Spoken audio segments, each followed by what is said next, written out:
she was a NICU mom and she worked there, and she checked up on me every day, if not every day, every other day. She's a huge advocate for us. And once we were home and settled, she's like, hey, do you want to be on the NICU PFAC? And it's a parent advisory board.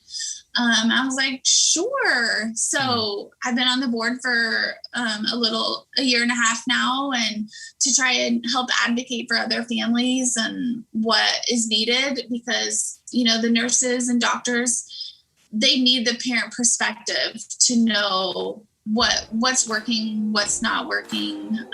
So it's been really eye-opening.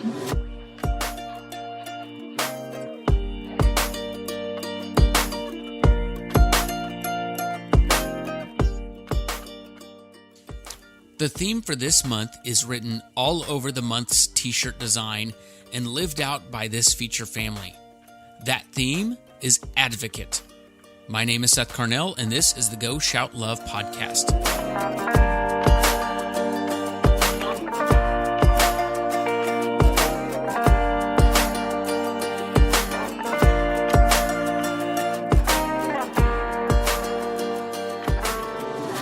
Welcome back, Shouters. It is a new month, and that means a new feature family. Today, we are talking with Kati and Derek, the parents to Haylee, a sassy, smart, and determined 3-year-old girl from Overland Park, Kansas. Haylee has been diagnosed with RYR-1, or also known as central core disease. Now, as usual, I will let Derek and Kati tell you more about Haylee's medical journey, her diagnosis, and what that means for her daily life. There's a lot to unpack there, and some details that are unique to Haylee and her family. This is part 1 of 2 episodes of this conversation, and it begins talking about Haylee, her personality, her relationship with her brother, and then her diagnosis. But then a large part of this episode centers around being an advocate for Haylee, and then ultimately for other kids like her. These parents are great examples of advocacy in the hospital. Their son is a great example of being an advocate as a child and a sibling. And then they take it a step further and join a parent board to speak up for additional kiddos on medical journeys. I am the one leading this conversation today. It was recorded virtually, and with that, there are a few small glitches that come with the nature of recording these over the internet. But I encourage you, keep going through those glitches. There is some amazing content there. And now, here is Part 1.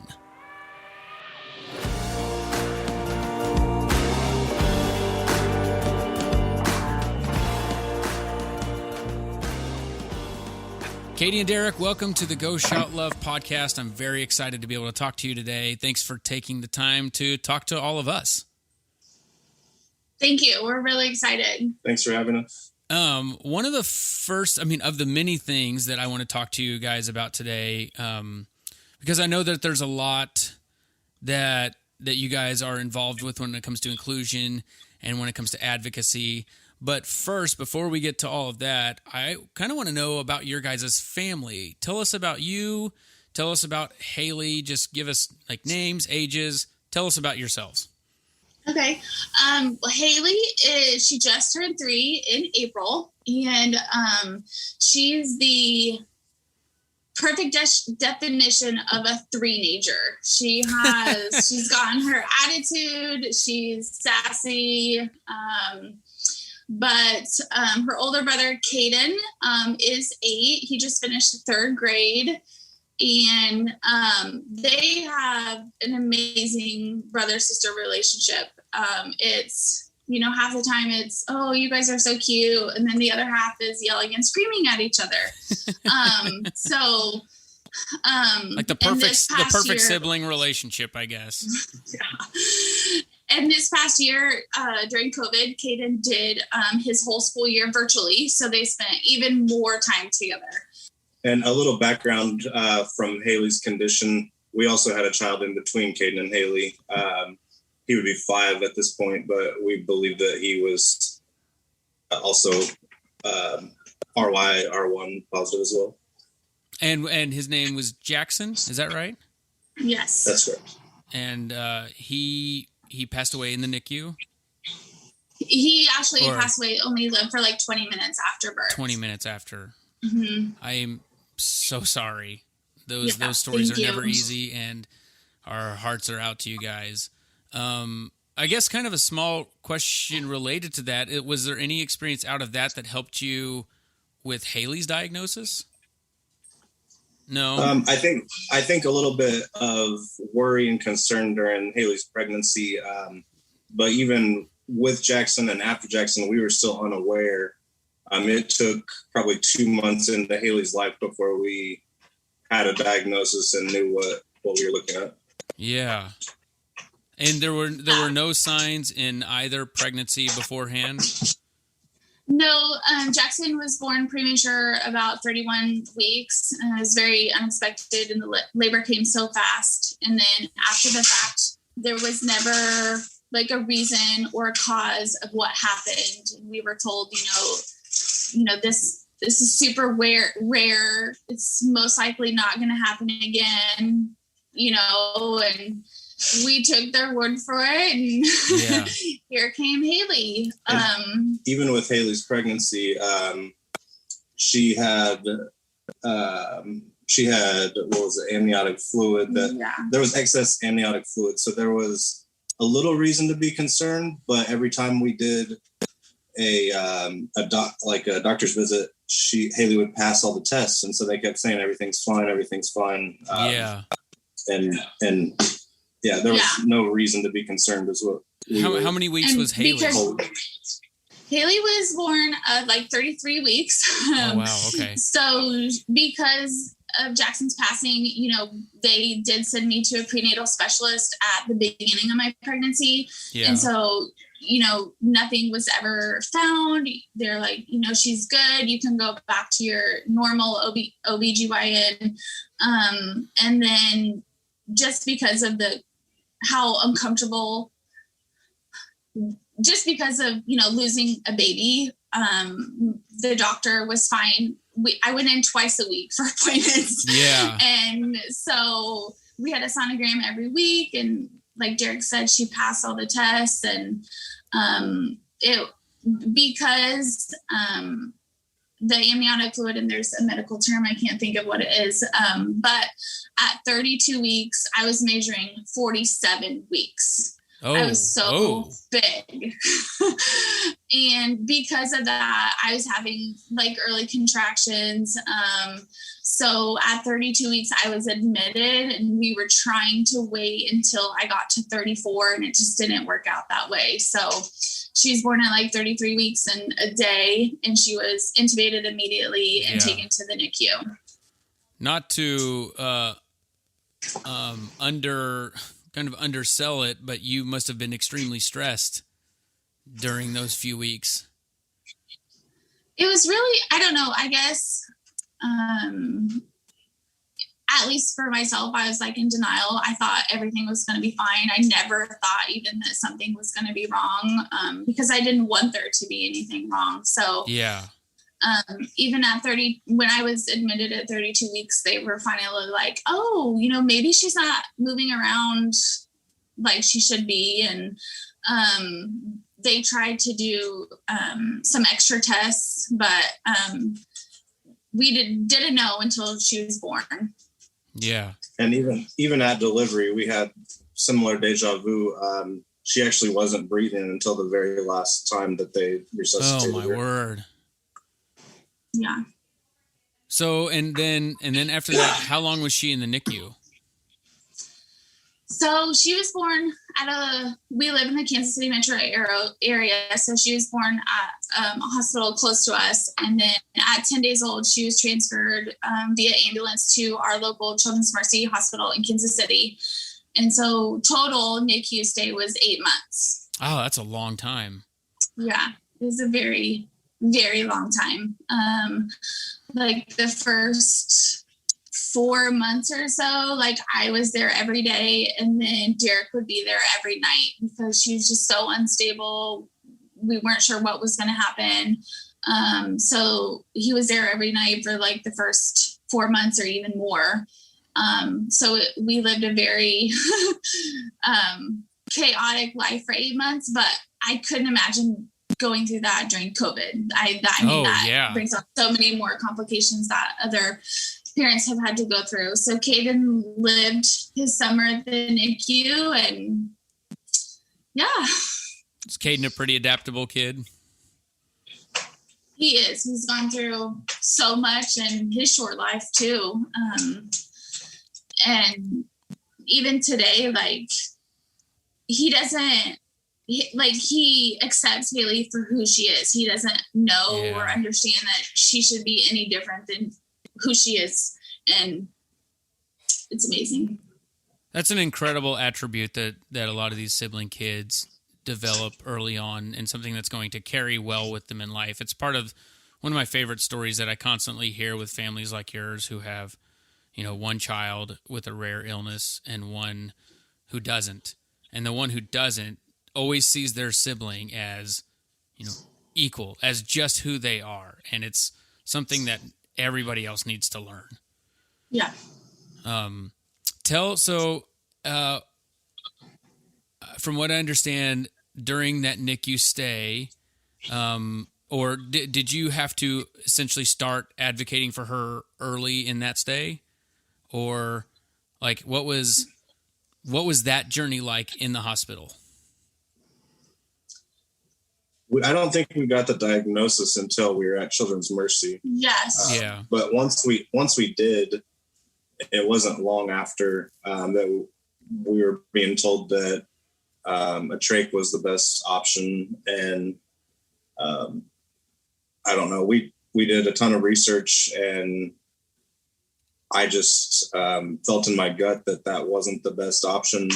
And they even had told us that she probably wouldn't live to make it out of the NICU.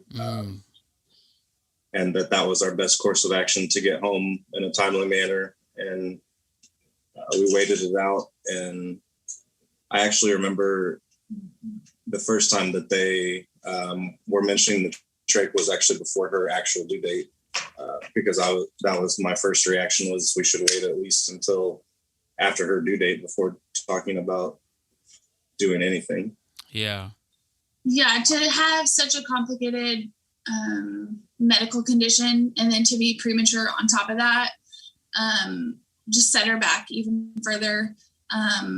From day one, we had to advocate to just fight for her life. Like, doctors would ask, like, are you sure you guys want to, continue doing this? Are you sure you want to go down this road? Yeah. Like, she won't have a quality of life. And it wasn't all doctors that were like it that. Wasn't all, but they switched doctors every 1 week or 2 weeks. Yeah. I can't remember.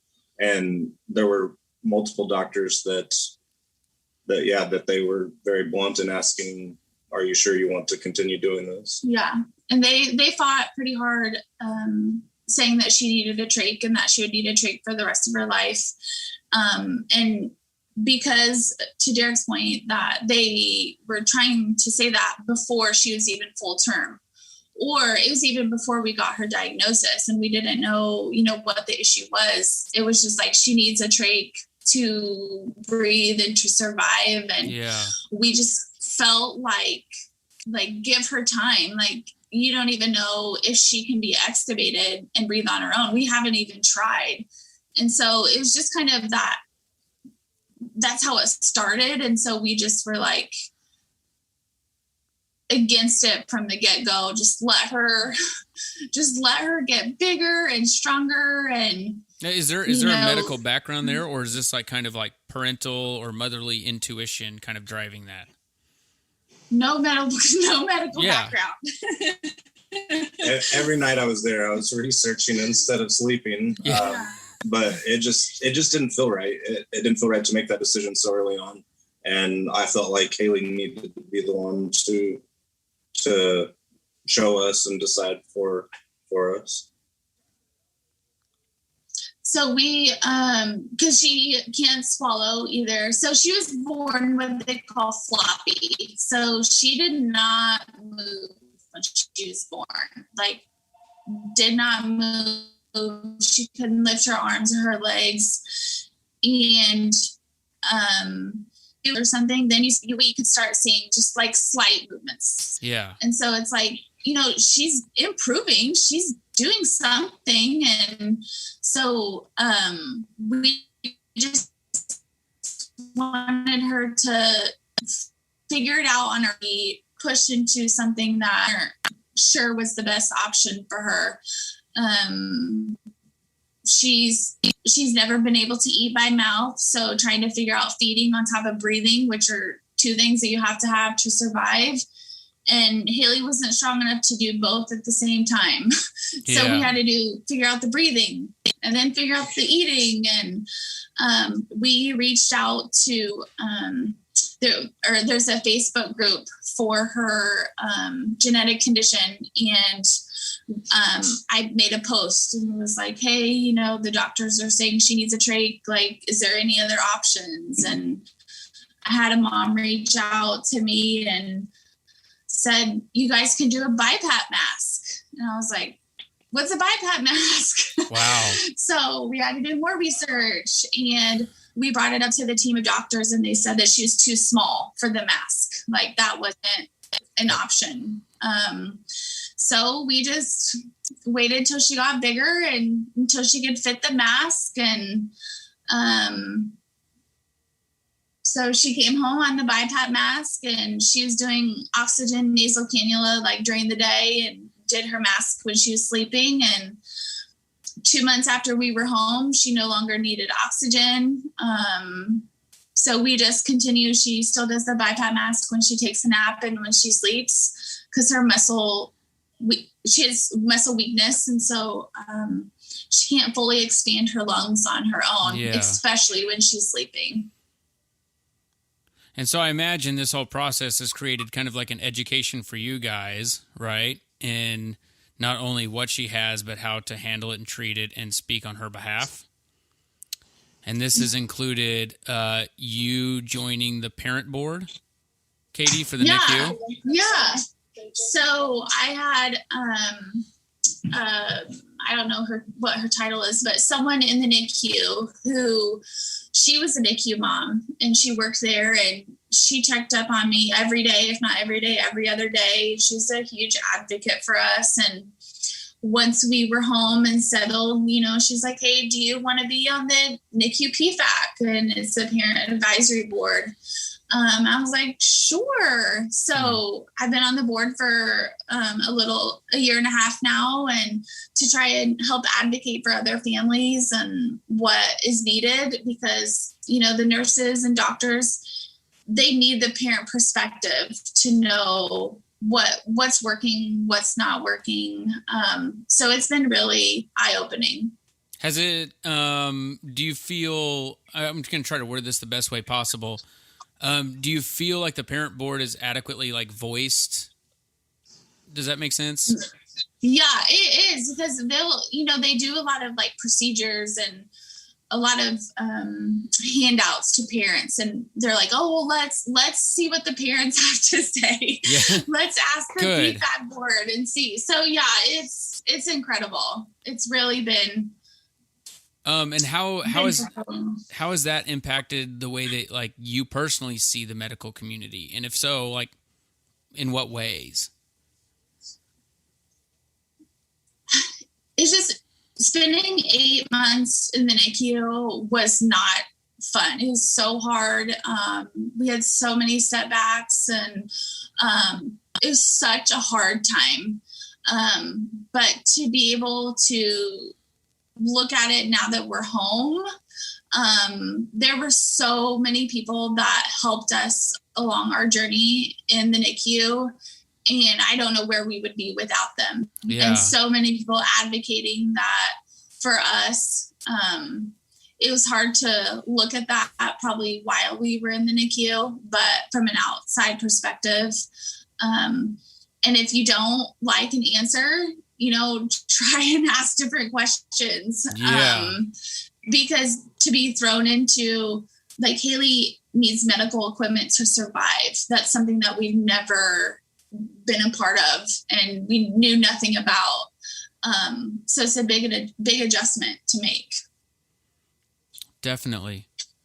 One of the reasons we do this podcast, that we talk to families like yours, is so that people who are about to enter into that journey or who are just starting that journey may have another resource to rely on in many sort of ways. You're not the first family we've talked to who had to decide between a trach or not, and who had no idea about medical equipment going into how to take care of your kid in the NICU or out of the NICU. And Derek, I'd like to start with you with this. So, especially from a dad's perspective, what would you say to someone listening to this podcast who is in the NICU with their baby facing those kind of uncertainties? Not to go against healthcare advice, because circling back to what I'd mentioned about the doctors before, but they're human too. And although we had 90% of very good doctors, and I think all of our nurses were very helpful and caring, but there's still some that may have a certain idea of what is best for you that may not be best for you. And it's not their intention to cause harm, but it's just they have a different outlook and different experience, being human too, that they feel one thing might be a better decision than others. But I think it's important to do your research and trust your intuition and listen to all perspectives before making a decision. I'm going to throw a little curveball at that before I get Katie's answer. So, research. Like, where did you find your method of getting research? We've heard things all over the place, and one of the pieces of advice we've always heard is don't Google anything, because that'll send you down a rabbit hole that you may not want to go down. What kind of research would you recommend? And if it is Googling, like sure, toss that in there. Yeah, I don't have specific research. I honestly looked at so many things that a lot of the articles and a lot of the information was contradicting. I know people joke about not going to page 2 of Google, but I swear I went to the end of Google. On all those nights there. So there was definitely a lot of information and a lot of notes taken, but in the end, it was really, it was almost feeling the pressure of being told this is what's best for Haylee when I felt like let Haylee decide. Excellent. Katie, how would you, what would you say to someone listening to this podcast who is in the NICU with their child? Yeah. And we talk about all the time, mother's intuition or dad's intuition, like it goes a long way. And some doctors and medical professionals accept that and are, well, and I don't want to be careless with my answer either. It could have ended up being the wrong decision. And there was a point when they tried to take out her intubation tubes and she failed. She failed after a few days. And at that point, I was ready to give up and give into the trach. But I wanted to give her one more chance. And when we did, she came through and she be intubated again. Right. And the thing with hers is hers is that none of the doctors, they don't know how to treat it. And they try to lump it in with similar diagnoses. And so it's like, the best form is to reach out to other parents who have lived through it and know, hey, this worked for us. Not that it will work for your child, but it's an option that, there's so many things that we learned from other parents that the doctors never even brought up to us. And that it is kind of unfair to them. They can't see everything. It is a very rare condition. Right. But to be so strong on your suggestion when they haven't seen it, that can be a little tough to swallow, because that was kind of my point is, your guess is as good as mine. Like it's not that I know you're educated and I know you've seen a lot of things, but if you haven't seen this, I don't know how you can make that decision. Right. Which, going back to your point, they're medical professionals, they are experts, but they are also human who are coming across something new, just like you guys. Absolutely. So taking a step back then, what is actually Haylee's diagnosis and how does it affect her daily life? Okay, so I'll try my best. I've had to explain it for so long. So she has a rare genetic muscle condition. It's called RYR1, which is the actual gene that is changed. And people use different terms. But in her case, her dad and I are both carriers. So we passed on our changed gene to her. So the RYR1 gene is changed for her, and that's how she has it. Our Kaden, our oldest son, because of some different things with the condition, we wanted to get him tested. So he got tested, and he's also a carrier. Wow. So he could pass it on to his children. And I'm not going to get into percentages because it's super rare. And we had two kids that had the same condition, which is even more rare. But it's overall muscle weakness. Her core muscles, it's also called central core disease. Her core muscles are weakened and don't work. So it affects her eating. She can sit by herself. She cannot stand by herself. She has some speech delays because, again, the muscles in her jaw and base are weak. So intellectually, she's a super bright kid. It's just muscle wise, she's always going to be delayed. I think the positive thing that we found out during diagnosis is that it's not progressive. So, fantastic. Yeah. So the big thing also with RYR1 is she's at risk for malignant hypothermia. So she, actually all of us, because we're all carriers, we cannot have general anesthesia because it could affect all of us to have a stroke while under general anesthesia. So she actually had emergency surgery day one of her life, and she was put under, not knowing. And so now we know going forward that none of us can have general anesthesia. Wow. Was there any concern for like surgeries going into it before you knew her diagnosis or after she knew it? I don't know the question I'm asking now, but that's a cause for concern, especially if she has to have any sort of surgeries. Yeah, like I said, she had surgery before we even knew it was an issue, and so she was put under. I think it's becoming more known in the medical community that people can have these episodes while being put under, and there's protocols and so forth that I've heard from other people. So she had G-tube surgery after her diagnosis. So they gave her something else. I can't remember what it's called, but she took a lot longer to come out of it after surgery because of the medication. But yeah, it's a big concern for all of us, not just Haylee. That's scary to think about. What kind of equipment does she use? Day-to-day basis, night, whatever, like what helps get through her day? So she has a BiPAP mask that we talked about. Right. We suction her quite a bit because she can't swallow. So she has secretions and saliva. And that's always a risk that she could at any time choke on her own saliva because she can't swallow. Right. And she did the first month after she was home. Yeah. And you and the nurse had saved her life. Yes, that happened all the time when she was in the hospital. We had like 5 or 6 code events where she stopped breathing because she choked.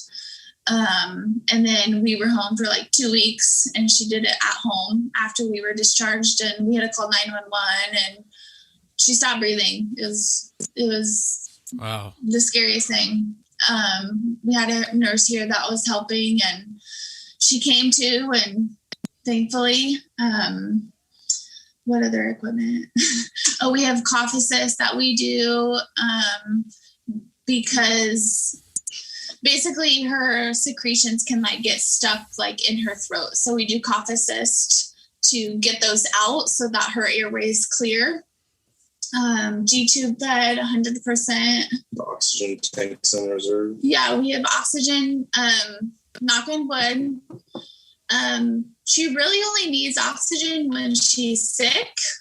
Mm-hmm. And COVID was a blessing in disguise. We stayed home for 15 months and she didn't get sick for 15 months. And, a few weeks ago, she had a cold. Oh, wow. So, that's not funny, but like the timing there is impeccable. Yeah, it's irony. Right. At Go Shout Love, we do amazing things for amazing families with kids on rare medical journeys. Each month, we shout love for families through the sale of creative apparel inspired by the kiddos. This month's Advocate design is inspired by Haylee, whose story inspires us to show up and speak out for those we love. Every purchase in July will be used to help Haylee have a safe and restful sleep through the purchase of a sleep-safe bed. Visit our website at goshout.love to support Haylee through the purchase of a t-shirt, tank top, hat, tumbler, or other items. You can also start a subscription and shout love every month for a new family. You can also do this by going to our website.